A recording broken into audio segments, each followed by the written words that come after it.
Welcome back to Friday's OffBeat. And my name is Jonathan McHugh. I'm the chair of Music Business Studies here at Loyola.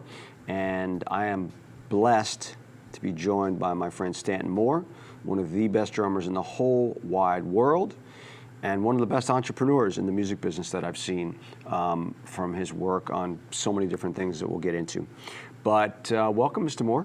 Good to be here. Thanks for having me. Sure. So the other cool thing that many people may or may not know is you're also an alumni of this fine institution. Tell me about that. I am. So I came here in 90. I graduated in December of 94. And I wanted to be in New Orleans for college because I started to realize when I was in my late teens that I, as a drummer, the music and the drumming that moved me was from New Orleans. And I was hanging with Russell Batist, Johnny Fedorkovich, and I wanted to continue learning from those guys. So I came here and I loved it. It was great. And I was going out almost every night and sitting in and hearing all the great music. What was great about that time is I could go, hear Johnny Fedorkovich at 8 o'clock at Snug Harbor, then come back uptown and hear Russell Batist on a Thursday night with George Porter Jr. and running partners at Muddy Waters, and then on Friday go see Russell with the Funky Meters at Tipitina's, and then on Saturday maybe see Bad Brains at Tipitina's, And at that time, as a young kid, it was just an unbelievable experience. And then I have to wake up and be in class at 8:30 for my brass class, learning how to, get a sound out of a trumpet, because I was general music, so you had to do a little bit of all of that. And then I was a business minor. So I was told that I was the first music business graduate before it was actually called a music business degree. So, and now it's music industry and all of this. So that was December of 94 when I graduated, but I started touring before I even graduated. I went on my first 3-week tour with the New Orleans Klezmer All-Stars and had to ask permission from my professors, hey, can I go on this tour and still graduate? And they're like, as long as you turn in your work, you can. And so I was already on tour before I graduated.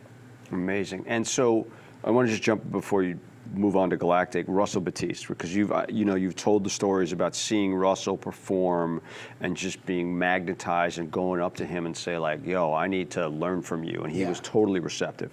And so obviously he passed, and it was, a tragic loss. And obviously it was great he won the OffBeat Drummer of the Year, which is, it's hard to beat the dead guys, obviously, but he's just talk a little bit about him and your passion for his work. Yeah, I saw him play for the first time. I was 17, I think, and it might have been right before I started Loyola. And I went and saw him in the two-lane quad, and I had been hearing about him. And so I went and made a point to go see him with George Porter and running partners in the two-lane quad. And at this time, I thought I was, I was thinking I was like becoming hot, hot something. And I can remember I was with a bunch of friends, and I had long hair at the time, and I had my shirt off, and I was like in the two-lane quad and went to go up and see this guy, Russell Batist.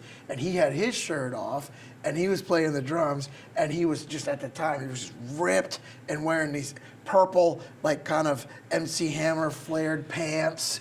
And he was just, I got closer and closer and closer, and as I got closer, I got more and more excited. And by the time I got, close to the stage and was watching him, I was literally involuntarily jumping up and down because I was so excited. I was like, oh my God. And then they gave him a solo, and he was soloing, and he was just playing with such ferocity and such energy, and he had all this facility, chops, but with so much feel. I was blown away. It was, as funky as anything I'd ever heard before, but as much facility as anything I'd heard before, all at the same time, with almost like a punk rock energy, And at that time, at 17, I was playing in some heavier and, punk influenced things, and I was definitely going to punk rock shows at that time. And so this was all of that energy and all of that facility wrapped up in one, and I had like a religious experience, just like losing it, jumping up and down. And then he was playing the solo and then literally like came off the stool and then got back up and kept going. And George Porter Jr. was just laughing his ass off. So when Russell came off the stage, I went up to him and said, I think I grabbed him by the shoulders. I was like, I've never seen anything like you. I am completely moved. You're my guy. I want to study with you. I want to take lessons from you. And he was like, well, I don't know nothing about no lessons, but we can hang out. And so we did. We started hanging out, and I started going to his rehearsals and sitting in on some of his rehearsals and bringing him to my house, bringing him to my parents' house, bringing him to practice rooms here at Loyola. Once I started getting into Loyola, we would set up 2 kits and shed, like, you know, in the percussion room. And then I started taking his drums around and carrying his drums for him, and after the gig, storing his drums. And so you became his tech for a little bit. Yeah. And all of this was, I guess you could call it an apprenticeship. I mean, I wouldn't put that word on it, but it was whatever you would call it. But I would call it definitely kind of an what would you call it? Like you learn the right ways from, it's kind of a mentorship. Yeah. Mentorship. But I would call it an informal mentorship, Yeah. informal apprenticeship. But I learned so much from that. And eventually I'd set up the drums. Russell would be late or wouldn't show up for sound check. So guess what happened? You did sound check. I got to play, and not only did I do sound check, I got to play with George Porter Jr.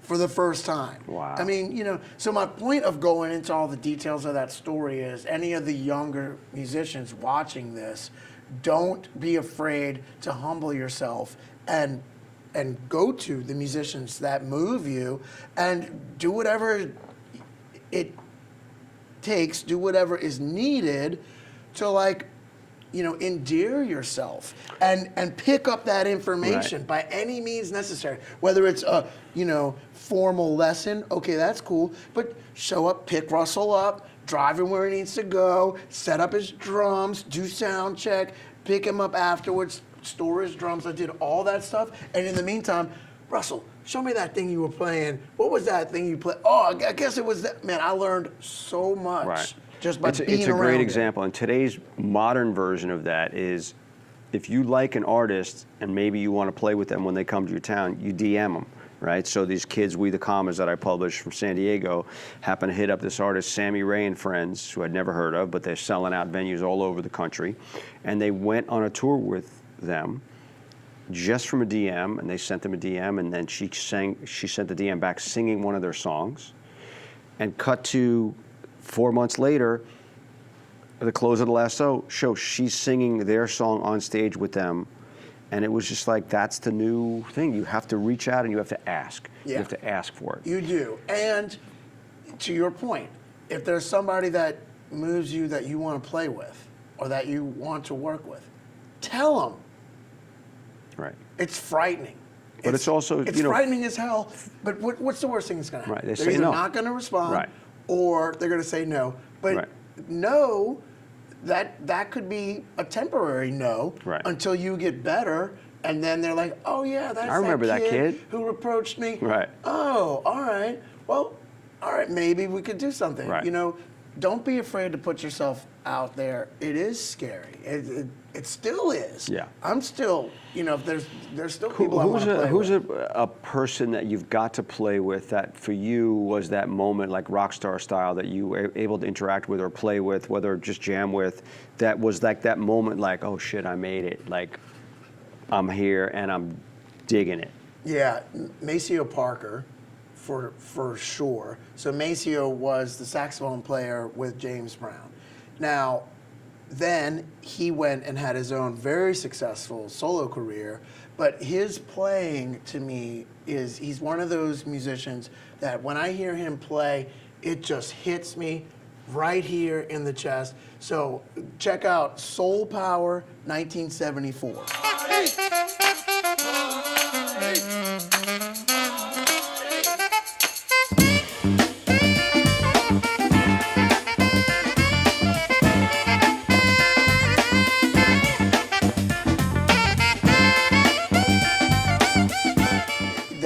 Soul Power from 70, but 74 is when Maceo came back to the band.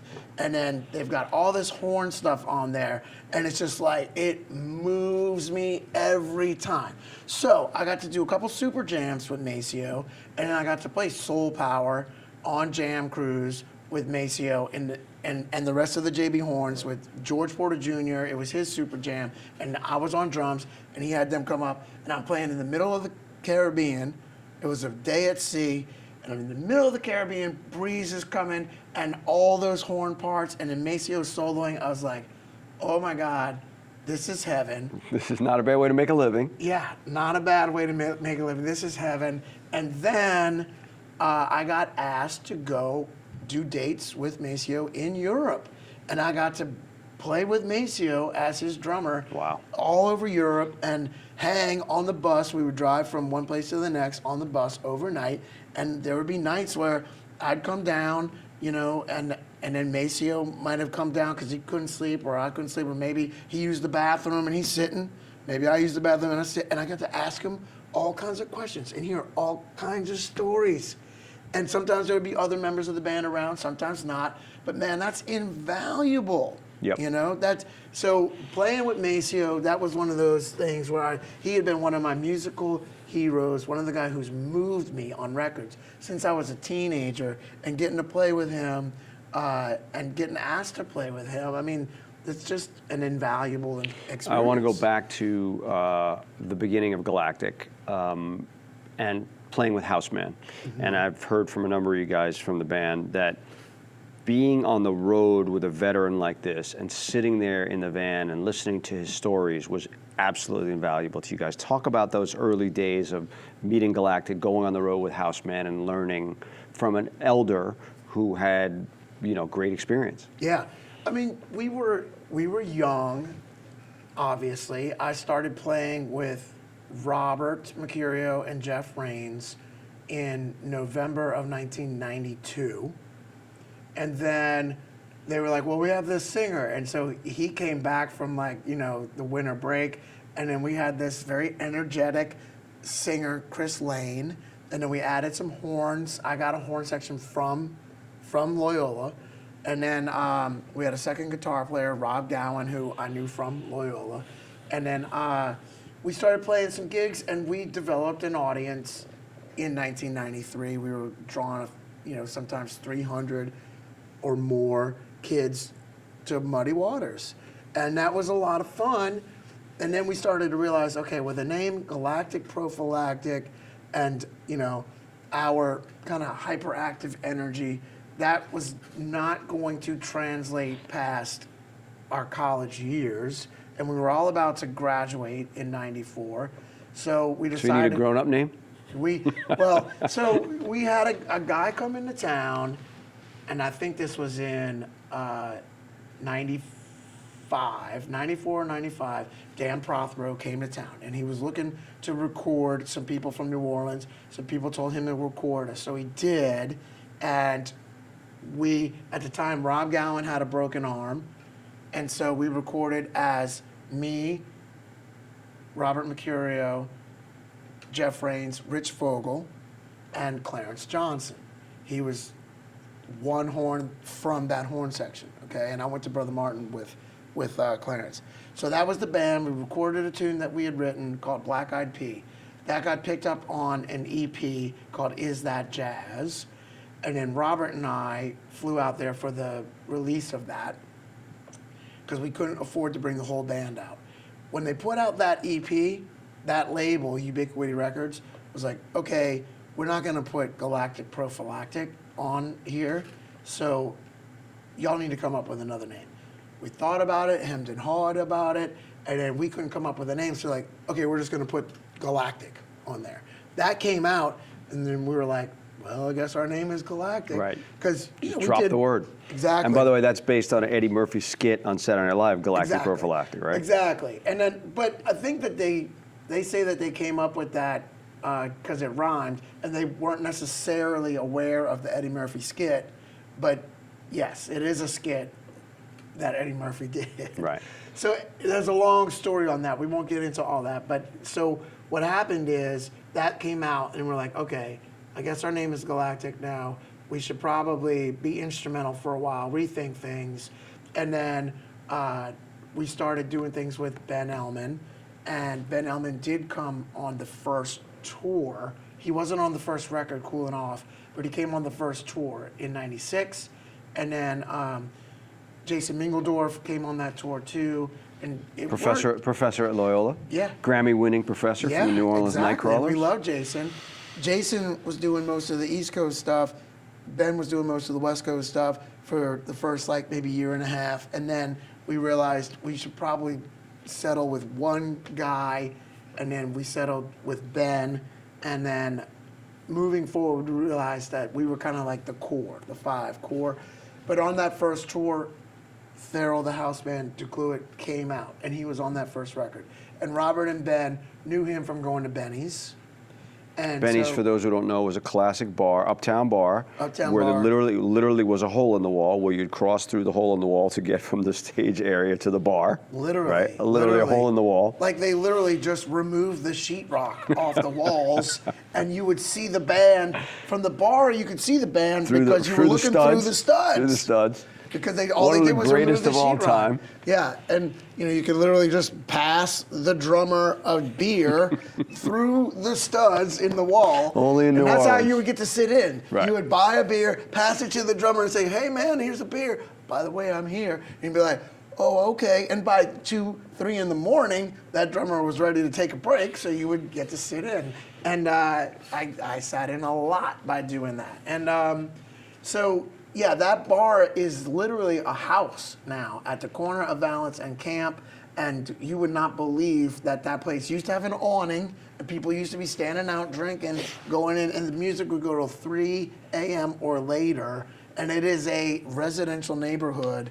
It's a very nice and Camp and Valance, obviously, for those who don't know, was the epicenter of the Neville brothers. And it is, and Arthel did the work to get it renamed to Neville Way, those 2 blocks. Oh, they did. So, okay, so you got your first tours underway, you rolled, you put out records, and obviously this is a town of gigs, and a lot of different gigs, and you will go into play in a lot of different bands. When did you decide that you all would make that commitment to each other, which is very hard to do? A relationship like yours you've been a band for 30 years plus. Almost now, yeah. When did you decide that this was a commitment you were going to make and keep it? I believe it was around 94, 95 when we recorded Cooling Off, and we were like, all right, let's all of us get graduated. And I believe Jeff Rains was the last to graduate. We're like, let's all get graduated. Let's get this record out. And then we started calling clubs ourselves, and then we would send a record to these clubs. And the first gig that I think that we got was at a club called the Chameleon Club in the basement of a place in Vancouver. And that was one of the first places we got a gig, because we decided we didn't want to do a regional thing. We wanted to go for it and book a West Coast tour, and people had told us, there was a scene at this club, and they would dig our stuff. And, at that time, they were calling it an acid jazz scene. And then they had a club in Vancouver. They had a club in San Francisco called the Elbow Room. And then we got those gigs, and then we tried to fill in between. Anchor dates. Yeah. And then we would have like 5 days in between gigs, and we stayed at Adam Duritz's house in LA for one of those Counting 5-day Crows? runs. And we stayed at Rich's uncle's house in Seattle for 5 days. And it was like a 5-week tour, and we had 5 days in between gigs sometimes. But by doing that tour, then we came to the attention of Madison House, who were just getting started at the time, and they became our booking agent. But the whole point of saying all this is you just do it by any means necessary. And we were sleeping on people's floors. And then, on the first tour, we booked Vancouver first. Then we got 2 dates in Breckenridge and Vail. So on the way. So we drove my parents' 1978 40 Conelon van which we bought for $1,000. And we drove it for 24 hours, taking turns to Breckenridge and Vale. We had those 2 gigs. Then we drove for 24 hours all the way up to Vancouver. And I mean, it was brutal, you know? And that van leaked, and, you know, we'd have to take turns on who would sit in the leaky spot and get leaked on. But, you know, we knew that this is what we wanted to do. And we also had a high level of confidence that it was doable because of bands like Medeski, Martin, and Wood, who were instrumental, but they had toured the country in an RV and developed a following. And, you know, we all saw other bands that had been doing it like that. And, you know, not that we tried to model ourselves after these bands musically, but touring model-wise, bands like Widespread Panic, Fish, who had, you know, Widespread Panic started in a station wagon, you know. So we just saw that if you were smart about it, and this is the thing, consistency. So we would go to a market, and then we would make the point to go back to that market in 3 months.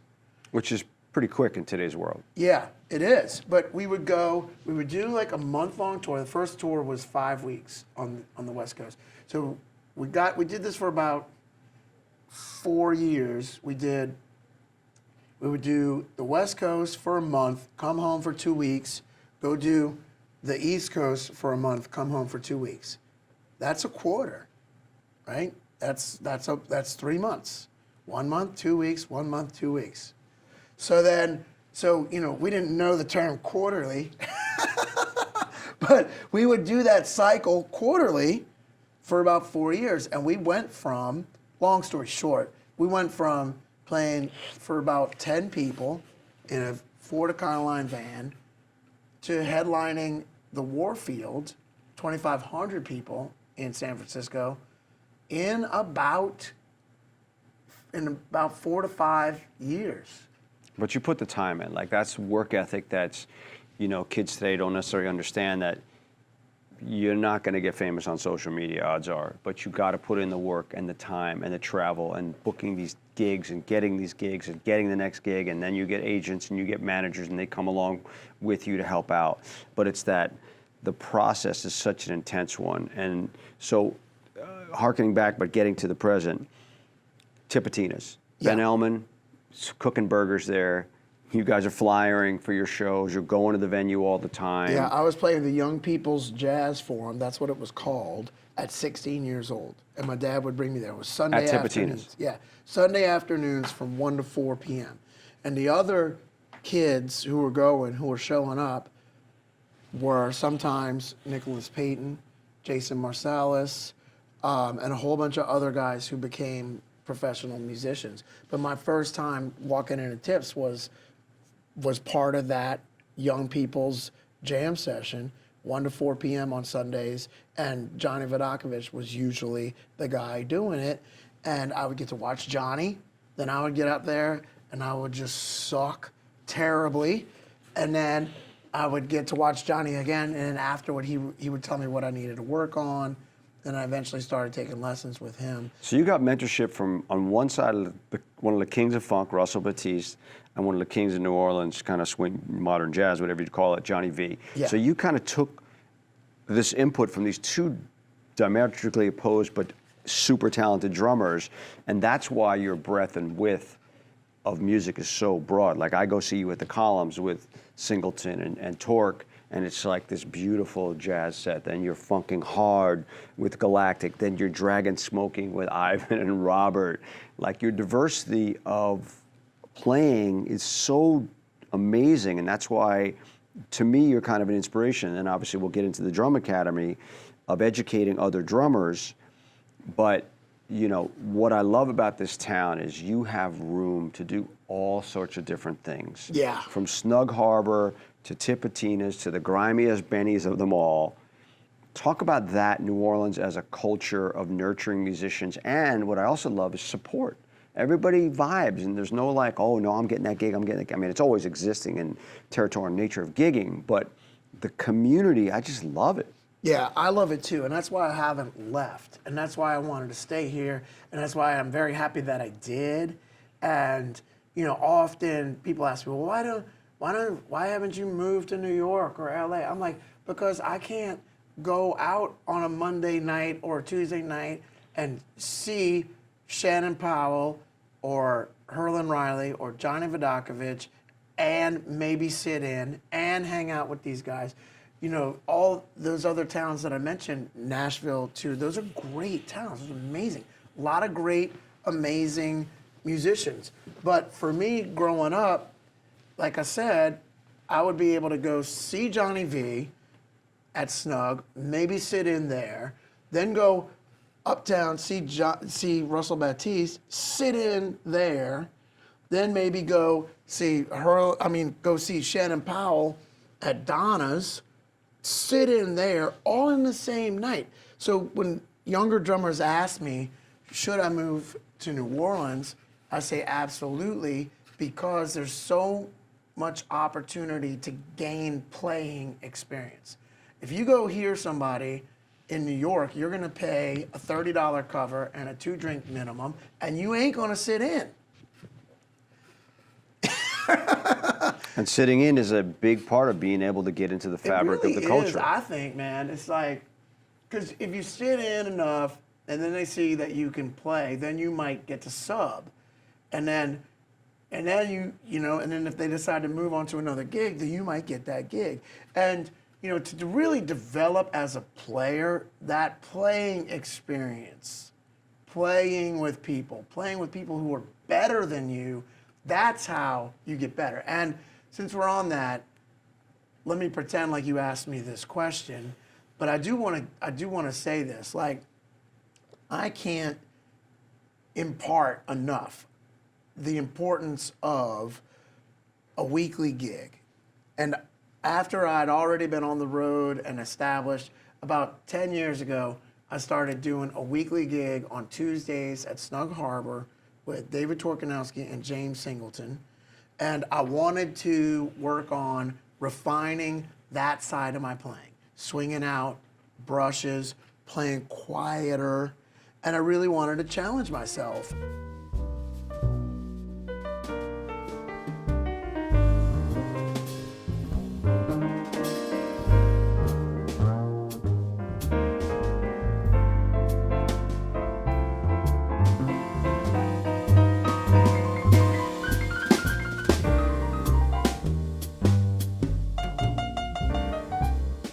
Osborne came and saw me early when I first started doing that. And he's like, man, you've come a long way. He's like, I'm gonna tell you, buddy, on the first couple of times I came and heard you, you sounded like a rock drummer playing jazz. Because I had played, that kind of stuff earlier, but it had been a while. I'd been making a living smacking backbeats all over the world. So I realized I didn't want to be 60 years old and have that be the only thing I can do, right? So and it's challenging putting yourself out there, putting yourself in a position where you're not going to sound great all the time. But what I did was I hired musicians who were better than me, David Torkanowski, James Singleton, who had a lot of experience, and I went and I played every week and I recorded it every week, and then I would listen to it in my car all week and listen to what I had to improve upon. And I would even, when going to New York, I would take lessons with Kenny Washington, have my ass handed to me, and I'm still like getting together with drummers who are better than me in that, and getting pointers and getting tips, and now I feel like I'm getting better, and now Peter Harris hires me to come play at the Bayou Bar, and I get to play with Tony DeGrati, who was a professor here, and Steve Mazikowski, and I get to play with all these musicians who are better than me. But I had a lot of work to do to get to that point where people would ask me to do that. What I love about that is that, Mick Jagger still takes vocal lessons, right? He really doesn't need to. He's still selling out stadiums. But the point is, your craft is always can get better. Everything you do, your relationship with your wife, your job, you're teaching. You know, you could always be better. So the fact that you 1,000,000%. put in that time and still want to learn, I love that. Before we forget, Tipitina's, right? So you grow up at this venue, grow up going to this venue, Ben's cooking there. You get an opportunity to actually buy this legendary venue that I grew up going to and many people in this town did. Talk about that feeling of being able to own that venue as with part of your group and keep that legacy alive. Yeah. So again, we arrived at that opportunity because of consistency. And that's what we decided in 94, 95. We're like, if we're going to do this, we're going to do it. And we're going to be, you know, the five of us. So that was probably 96 when we were like, okay, it's the five of us. Like, it was Robert Mercurio, Jeff Rains, who grew up with each other, down the street from each other, knew each other from about second or third grade. And then Rich Vogel, and then in 96 we decided Ben Ellman, and myself. So that's the five of us. We're like, we're gonna do this. We're gonna be the core of this. And then by the year 2000, you know, we started touring in 96. So in about 4 years, we were headlining Tips for Lundi Gras. We found a poster from 2000 recently.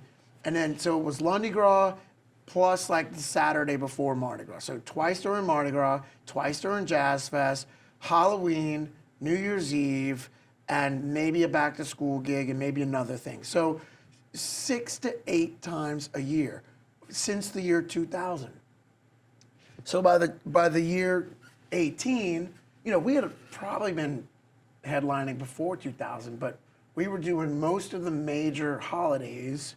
So by the time 2018, when we closed on Tips, for almost 20 years, we had been playing 6 to 8 times a year.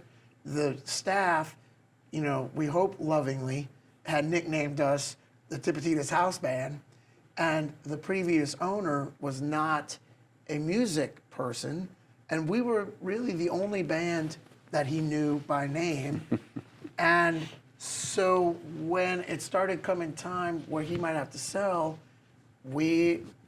our manager was like, well, if you think about selling Tipitina's, let us know. And if, you know, over the course of almost 2 years, it took from him deciding that maybe he's going to sell to us closing and negotiating. And that unto itself is like a whole documentary, and we won't get into all the details. But it was, I mean, it was just a roller coaster.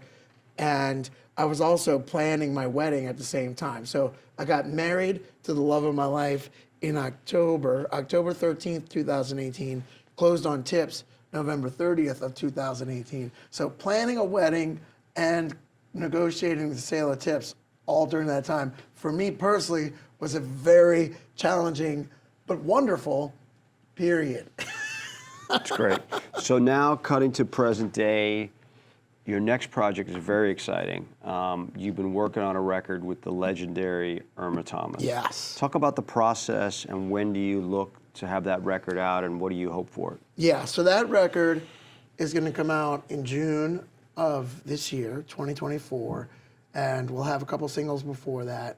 It is going to be 10 songs, I believe 9 originals and 1 cover, and with Irma Thomas on every song.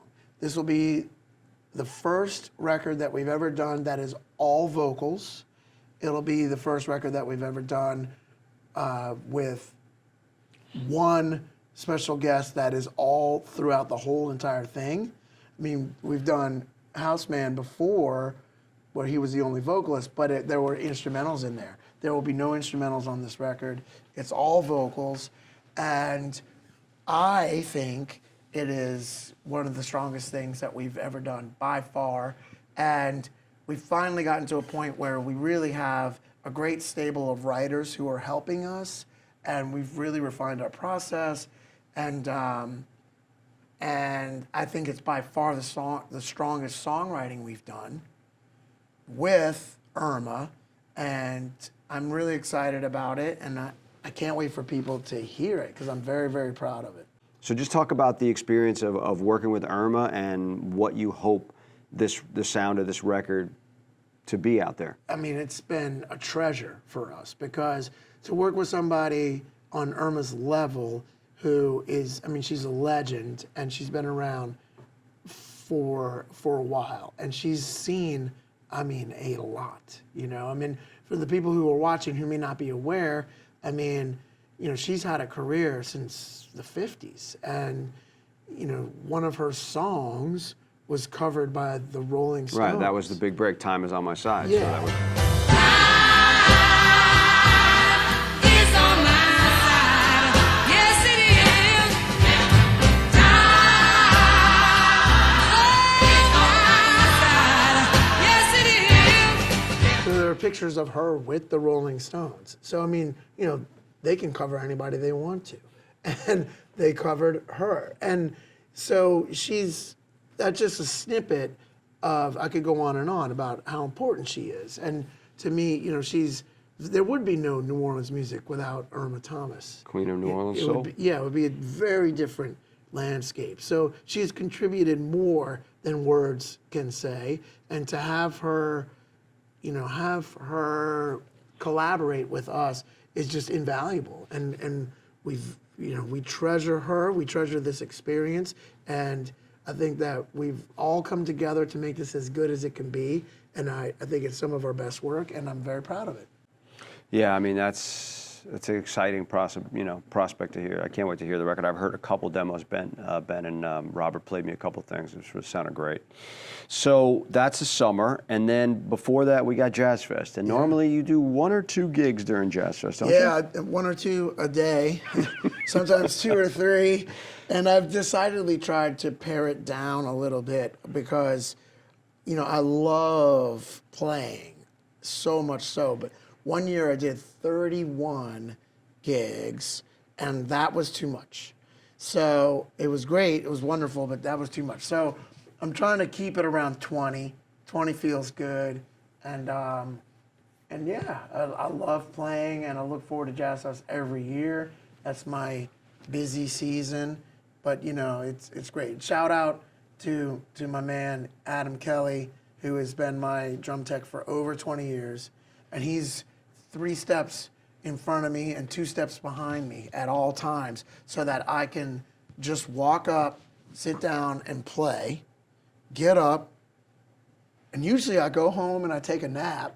Between gigs? Yeah, absolutely. People ask me how I do it. I go straight home, and then even if I get horizontal for 20 minutes, even if I get horizontal for 5 minutes, I will do it because it's just like a reset. Yeah. It's just like if your computer is skitzing out, you just hit that reset button. Doesn't matter how long the computer is asleep, it's just hit the reset button. So I will get horizontal and quiet, even if it's for 5 minutes.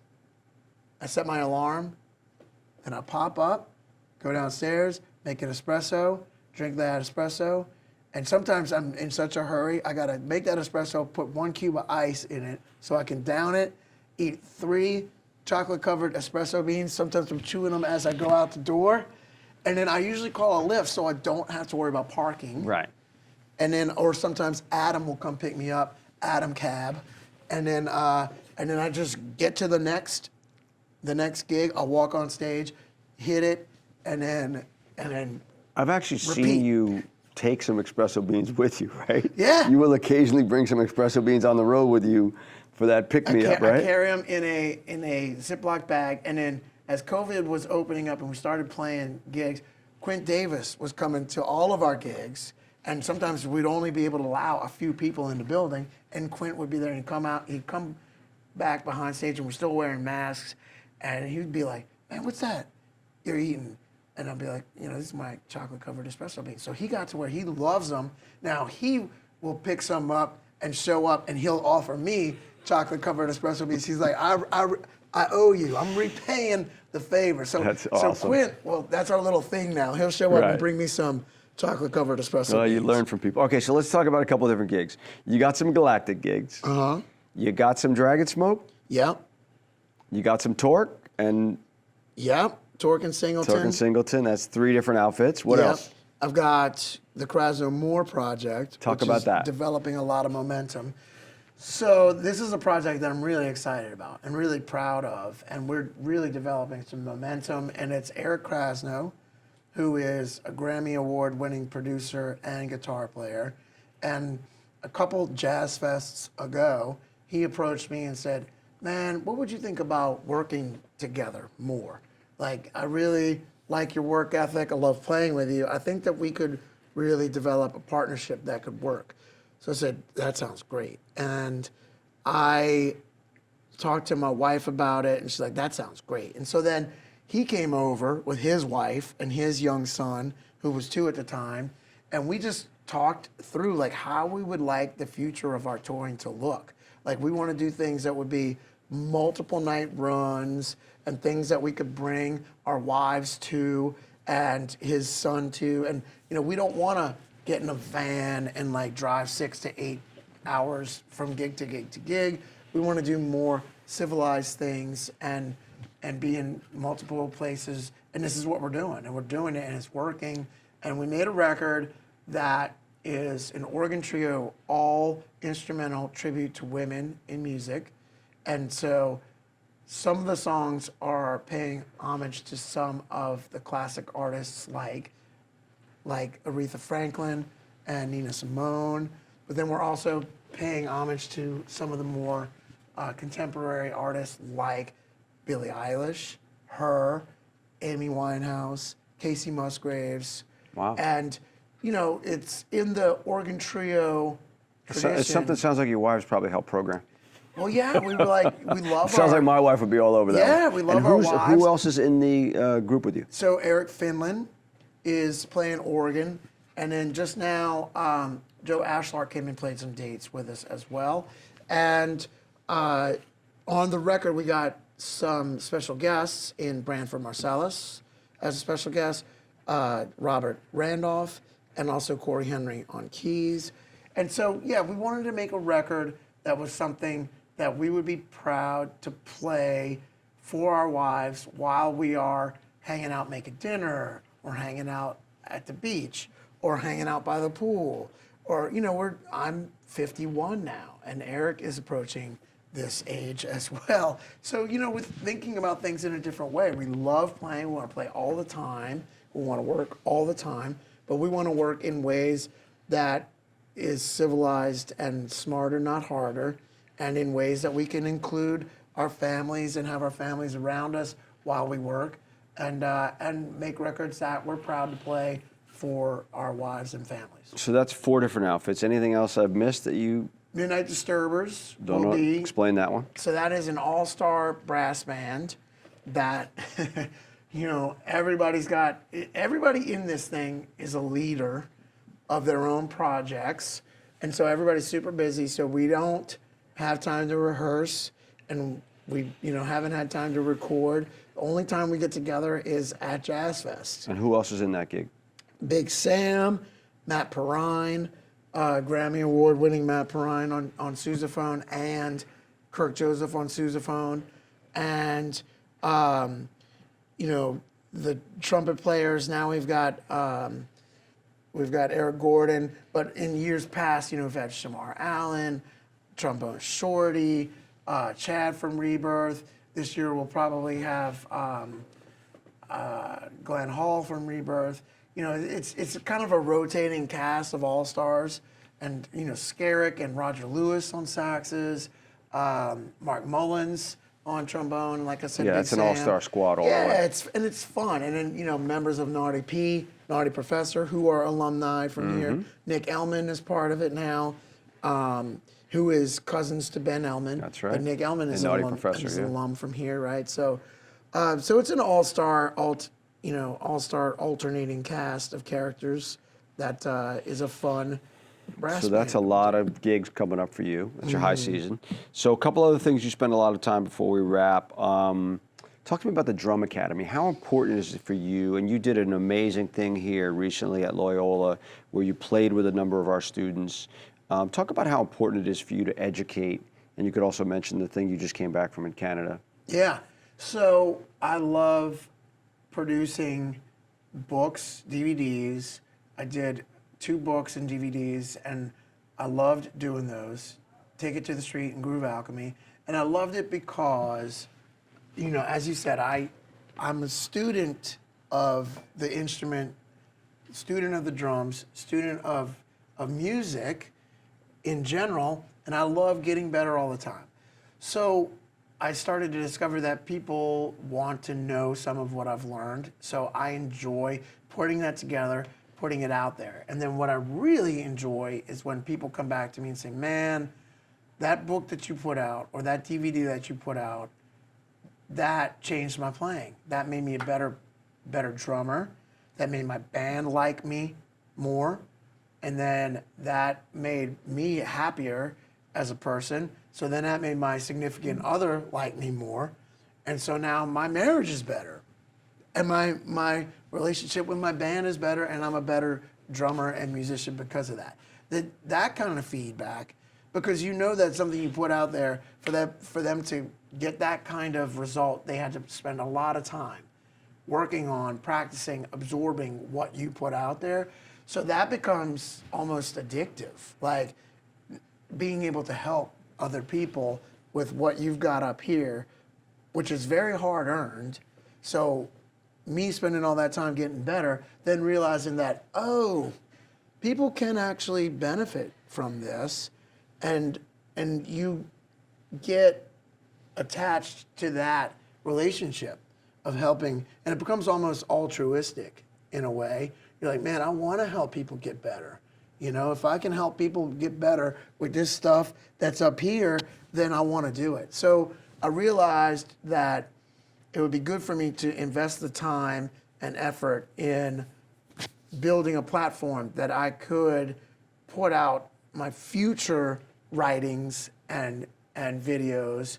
And so that's why I started the academy, Stanton Drum Academy. Started that in 2016, and now I've got tons of courses and tons of lessons on there. And if you subscribe, you get access to all of it.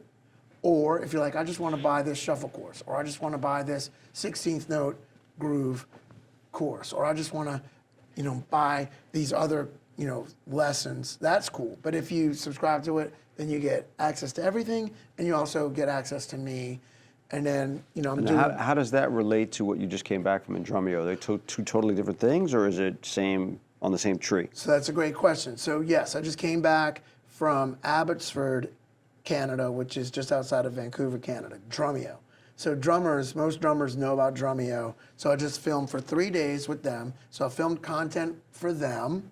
And then they allowed me to also talk about and plug my drum academy, which is cool. Very gracious of them. And I very much appreciate them letting me talk about that.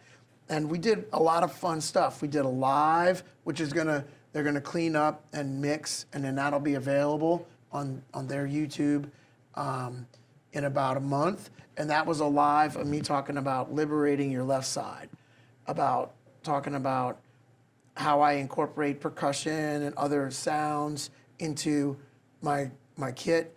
And then as a drummer, most drummers, the drum set stops at the hi-hat. It's like, well, wait a minute.